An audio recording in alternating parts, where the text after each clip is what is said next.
Good morning, good morning students. देखो last class में हम लोगों ने डिस्कस किया था फैक्टर्स अफेक्टिंग एटॉमिक रेडियस। और जो फैक्टर्स अफेक्टिंग एटॉमिक रेडियस हमने टॉपिक डिस्कस किए थे उसके अंदर कुछ हमारे पास फैक्टर्स थे। फर्स्ट था मेरे पास effective nuclear charge, effective nuclear charge या हम इसको न्यूक्लियर चार्ज ही बोलते हैं, ठीक है। हालांकि दोनों में डिफरेंस होता है, ये ध्यान रखना। इफेक्टिव न्यूक्लियर चार्ज और न्यूक्लियर चार्ज दोनों सेम नहीं होता है, बट अपने पास यहाँ पर बुक के अंदर केवल न्यूक्लियर चार्ज नहीं है और न्यूक्लियर चार्ज को हम Z से रिप्रेजेंट करते हैं, यानी नंबर ऑफ प्रोटॉन से। अब देखो अगर नंबर ऑफ प्रोटॉन इंक्रीज होगा तो पॉजिटिव चार्ज इंक्रीज होगा और पॉजिटिव चार्ज इंक्रीज होगा तो न्यूक्लियस का आउटर मोस्ट इलेक्ट्रॉन के साथ अट्रैक्शन फोर्स इंक्रीज होगा। और न्यूक्लियस का अगर अट्रैक्शन इंक्रीज होता है आउटर मोस्ट इलेक्ट्रॉन के साथ तो उस केस के अंदर ये जो ऑर्बिट है वो क्या होता है, श्रिंक हो जाता है। श्रिंक हो जाता है मींस ये ऑर्बिट थोड़ा सा इनर साइड के अंदर शिफ्ट हो जाता है इस तरह से, यानी एटॉमिक रेडियस क्या हो गई अपने पास, डिक्रीज हो गया। रीजन क्योंकि ऑर्बिट का पहले रेडियस ये था और अब रेडियस कितना रह गया ये। तो हमने क्या कहा कि अगर इफेक्टिव न्यूक्लियर चार्ज या न्यूक्लियर चार्ज कंटिन्यू इंक्रीज होता है तो उस केस के अंदर एटॉमिक रेडियस डिक्रीज हो जाएगा, ठीक है। अब देखो आप में से काफी सारे स्टूडेंट्स जो पहले क्लास ले चुके हैं एटॉमिक स्ट्रक्चर का, तो वहां पर आप लोगों ने पढ़ा था कि साहब ऑर्बिट जो होता है वो तो स्टेशनरी होते हैं और ऑर्बिट स्टेशनरी होते हैं और इलेक्ट्रॉन ऑर्बिट्स के अंदर मूव करता है, तो फिर ये ऑर्बिट श्रिंक कैसे हो गया, ठीक है। तो बेटा हमने क्या कहा कि इलेक्ट्रॉन न्यूक्लियस के पास नहीं जा रहा है, ठीक है। ऑर्बिट जो होता है, कंप्लीट ऑर्बिट जो होता है उसका डिस्प्लेसमेंट हो रहा है न्यूक्लियस की तरफ। वो जो ऑर्बिट है वो थोड़ा सा श्रिंक हो गया अपने पास, इसलिए क्या होता है, रेडियस जो होती है वो डिक्रीज हो जाता है, ठीक है। तो यहाँ पर न्यूक्लियर चार्ज इंक्रीज होगा, रेडियस जो है वो डिक्रीज होता है। रीजन क्योंकि अट्रैक्शन फोर्स इंक्रीज होने के कारण जो आउटर मोस्ट इलेक्ट्रॉन पे अट्रैक्शन फोर्स इंक्रीज होता है उसके कारण क्या होगा, जो कंप्लीट ऑर्बिट जो होता है उसका पार्शियली डिस्प्लेसमेंट जो है वो किस तरफ हो जाएगा, न्यूक्लियस की तरफ हो जाएगा, ठीक है। तो रेडियस क्या होगी, डिक्रीज हो गया। So nuclear charge reverse proportional to atomic size और एटॉमिक रेडियस। सेकंड पॉइंट जो मैंने बताया था, देखो कल की क्लास में डिस्टरबेंस बहुत था इसलिए मैं दोबारा से फैक्टर को रिपीट कर रहा हूं। सेकंड था हमारे पास शील्डिंग इफेक्ट, शील्डिंग इफेक्ट या इसको क्या बोलते हैं, स्क्रीनिंग इफेक्ट, स्क्रीनिंग इफेक्ट। देखो एक्चुअल में शील्डिंग इफेक्ट, शील्ड बनाना मतलब किसी से प्रोटेक्ट करना, ठीक है। शील्ड का मींस क्या होता है, प्रोटेक्ट करना होता है, ठीक है। हम कहते हैं ना कि भाई इसके अलावा शील्ड बन गया, बैक्टीरिया के अगेंस्ट एक शील्ड प्रिपेयर हो रहा है अपने पास, है ना। तो वो शील्ड मतलब प्रोटेक्ट करना। तो यहाँ पर शील्डिंग इफेक्ट क्या होता है, जो इनर ऑर्बिट में इलेक्ट्रॉन्स प्रेजेंट होते हैं, ये इनर ऑर्बिट के इलेक्ट्रॉन्स आउटर ऑर्बिट के इलेक्ट्रॉन्स को प्रोटेक्ट करते हैं, शील्ड करते हैं towards the attraction force of nucleus. Nucleus के अट्रैक्शन फोर्स से शील्ड करना जो है आउटर मोस्ट इलेक्ट्रॉन को, दैट्स कॉल्ड शील्डिंग इफेक्ट। कैसे भाई, देखो मैं अगर मान लो इस क्लासरूम के अंदर पढ़ रहा हूं, ठीक है, तो यहां पर जो स्टूडेंट्स बैठे हैं उन तक मेरा वॉइस एकदम क्लियर है, लेकिन क्या पास वाली जो क्लास है उसके अंदर वॉइस क्लियर हो सकता है, पहुंचे वहां पर, पॉसिबिलिटी है बट बहुत कम पॉसिबिलिटी है ना। क्यों है, क्योंकि ये जो वॉल है अपने पास, ये वॉल क्या है, ऑर्बिट है, ठीक है। ये वॉल क्या कर रहा है, वॉइस को कम कर रहा है, उसके अट्रैक्शन फोर्स, यानी मैं न्यूक्लियस हूं, मेरी जो वॉइस है वो क्या है, न्यूक्लियर अट्रैक्शन फोर्स है, उस अट्रैक्शन फोर्स को कम कर रहे हैं, डिक्रीज कर रहे हैं। और ये जो वॉल है, जो ऑर्बिट होता है, ऑर्बिट वॉल जो होता है वो उसके अट्रैक्शन फोर्स को डिक्रीज कर रहा है, किसके लिए, आउटर मोस्ट इलेक्ट्रॉन के लिए। यानी पास वाली क्लासरूम जो है वो आउटर मोस्ट इलेक्ट्रॉन है, तो वहां तक मेरा वॉइस जो है, मेरा अट्रैक्शन फोर्स जो है वो क्या कर देगा, ये डिक्रीज कर देगा। तो ये जो इफेक्ट है इसको क्या बोल रहे हैं हम, शील्डिंग इफेक्ट बोल रहे हैं। Electrons of inner orbit electrons, ठीक है, inner orbit electrons repel outer electron, repel outermost electron and protect them towards the nucleus attraction force, and protect them towards the nucleus attraction force. That's called screening effect और shading effect. अब देखो, जितना ज्यादा shading effect increase होगा, electronic repulsion increase होगा, nucleus का attraction force क्या हो जाएगा, डिक्रीज हो जाएगा. और न्यूक्लियस का अट्रैक्शन फोर्स डिक्रीज होगा तो उस केस के अंदर जो ऑर्बिट है वो क्या हो जाएगा, एक्सपेंड हो जाता है. क्यों? क्योंकि ये जो इलेक्ट्रॉन्स है, इनर ऑर्बिट के इलेक्ट्रॉन, वो आउटर मोस्ट इलेक्ट्रॉन को रिपेल कर रहे हैं, धक्का मार रहे हैं उसको जोर जोर से. तो क्या होगा, ये जो ऑर्बिट है ये पार्शियली आउटसाइड डायरेक्शन के अंदर डिस्प्लेस हो जाता है. ठीक है, तो ऑर्बिट क्या हो गया, एक्सपेंड हो गया. सो हम क्या कह सकते हैं कि when increasing shielding effect, atomic size और एटॉमिक रेडियस इंक्रीजेस. क्लियर है? थर्ड हमारे पास फैक्टर क्या है, नंबर ऑफ ऑर्बिट्स. अब नंबर ऑफ ऑर्बिट्स क्या होता है भाई, नंबर ऑफ ऑर्बिट्स. सपोज करो मेरे पास न्यूक्लियस के पास केवल एक ही ऑर्बिट है, तो साइज क्या होगा ये. जैसे नंबर ऑफ ऑर्बिट इंक्रीज होगा वैसे वैसे क्या होगा, इसका साइज भी इंक्रीज होगा. तो नंबर ऑफ ऑर्बिट्स अगर इंक्रीज हो रहा है तो एटॉमिक साइज जो होता है वो भी क्या होता है, इंक्रीज होता है.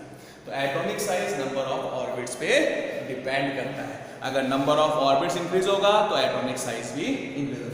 देखो विंटर सीजन में क्या करते हैं, बहुत तेज ठंड पड़ रही है तो क्या होगा, हम लोगों ने जो है इनर वियर्स ले लिया, फिर हमने इनर पहन लिया, फिर शर्ट आ गया, फिर उसके ऊपर स्वेटर आ गया, स्वेटर के ऊपर जैकेट आ गया या ब्लेजर ले लिया. तो हमने क्या किया, लेयर पे लेयर इंक्रीज कर रहे हैं बॉडी के ऊपर, तो हमारा साइज क्या हो गया, इंक्रीज हो गया ना. तो वही चीज यहाँ पर नंबर ऑफ ऑर्बिट्स इंक्रीज होगा तो एटॉमिक साइज इंक्रीज होता है. ठीक है, तो ये हमारे पास फैक्टर्स थे, ये मेन इंपॉर्टेंट 3 फैक्टर्स थे जो कि अफेक्टेड करते हैं एटॉमिक रेडियस को. ठीक है, इसके साथ कुछ और फैक्टर्स भी आते हैं जो हम ट्रेंड के साथ साथ इस्तेमाल करते हैं.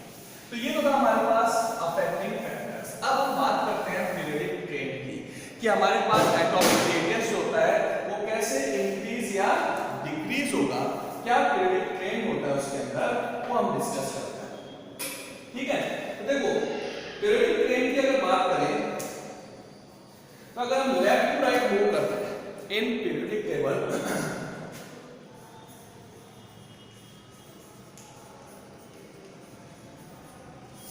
in periodic table when move left to right in period में लेफ्ट टू राइट मूव करते हैं तो उस केस में क्या होगा, नंबर ऑफ ऑर्बिट जो है वो तो क्या है, अनचेंज्ड है. अनचेंज्ड है ना, कि भाई मैंने लिया, सपोज मैंने लिया lithium, beryllium, boron, carbon, nitrogen, oxygen, fluorine. तो यहाँ पर जो ऑर्बिट है वो तो कौन सा है, सेकंड ऑर्बिट है. यानी नंबर ऑफ ऑर्बिट तो क्या होता है, अनचेंज्ड होता है. बट कंटिन्यूअस के अंदर जो नंबर ऑफ प्रोटॉन्स है वो इंक्रीज हो रहा है, इलेक्ट्रॉन भी इंक्रीज हो रहा है, बट यहाँ पर ऑर्बिट तो चेंज हो नहीं रहा. यानी उसी ऑर्बिट के अंदर ये मेरे पास फर्स्ट ऑर्बिट था और ये क्या है, सेकंड ऑर्बिट है. इस ऑर्बिट में कंटिन्यू इलेक्ट्रॉन्स इंक्रीज हो रहा है. होने तो क्या दिक्कत है, यहाँ पर रिपल्शन केवल इसी ऑर्बिट से होगा और कोई है नहीं पॉसिबल. साथ में क्या है, यहाँ पर नंबर ऑफ प्रोटॉन्स इंक्रीज हो रहा है और इतना ज्यादा अमाउंट में नंबर ऑफ प्रोटॉन्स इंक्रीज होता है कि न्यूक्लियर चार्ज जो है वो लेफ्ट टू राइट मूव करते हैं तो कंटिन्यू इंक्रीज होता है. तो हम क्या बोलते हैं, in period when move left to right nuclear charge continuously increases, therefore atomic radius decreases. तो अगर यहाँ पर मैं इन एलिमेंट्स की एटॉमिक रेडियस की बात करूं तो इनमें फ्लोरीन का एटॉमिक रेडियस क्या हो गया, मिनिमम हो गया. रीजन, क्योंकि इसके अंदर न्यूक्लियस का अट्रैक्शन फोर्स मैक्सिमम होगा, नंबर ऑफ प्रोटॉन्स मैक्सिमम है, तो उस केस में रेडियस क्या हो जाएगा, डिक्रीज हो जाएगा. तो मेरे पास जो रेडियस का ऑर्डर आएगा वो कैसा आएगा कि लिथियम का एटॉमिक रेडियस जो है वो मैक्सिमम है और फ्लोरीन का क्या हो गया, मिनिमम हो गया. Reason, when we move left to right then increasing number of protons and increasing effective nuclear charge या nuclear charge, therefore increasing attraction force between nucleus and outermost electron, so atomic radius decreases. ठीक है, अब यहां पर तुमने कहा कि sir इसके बाद तो एक और आता है, नियॉन भी आता है फ्लोरीन के बाद सेकंड ऑर्बिट के अंदर, बट नियॉन जो होता है उसमें वैन डेर वाल्स रेडियस होता है, और हमको पता है कि वैन डेर वाल्स रेडियस जो होता है वो मैक्सिमम होता है, क्योंकि वहां पर टू मॉलिक्यूल्स के बीच में केवल अट्रैक्शन फोर्स होता है। तो वैन डेर वाल्स रेडियस जो होता है उसका एटॉमिक रेडियाई पीरियड के अंदर मैक्सिमम होता है, ठीक है। जो वैन डेर वाल्स एलिमेंट्स हैं, जो इनर्ट ग्रुप है, inert gases have maximum atomic size in their corresponding period. जिस पीरियड में इनर्ट गैस है उस पीरियड के अंदर इनर्ट गैस का एटॉमिक साइज मैक्सिमम होता है। रीजन, क्योंकि इसमें वैन डेर वाल्स रेडियस होता है। Due to presence of van der Waals radius inert gases have maximum atomic size और atomic radius in their corresponding period. तो ये अपने पास एक्सेप्शन आ गया है, ध्यान रखना इस चीज का।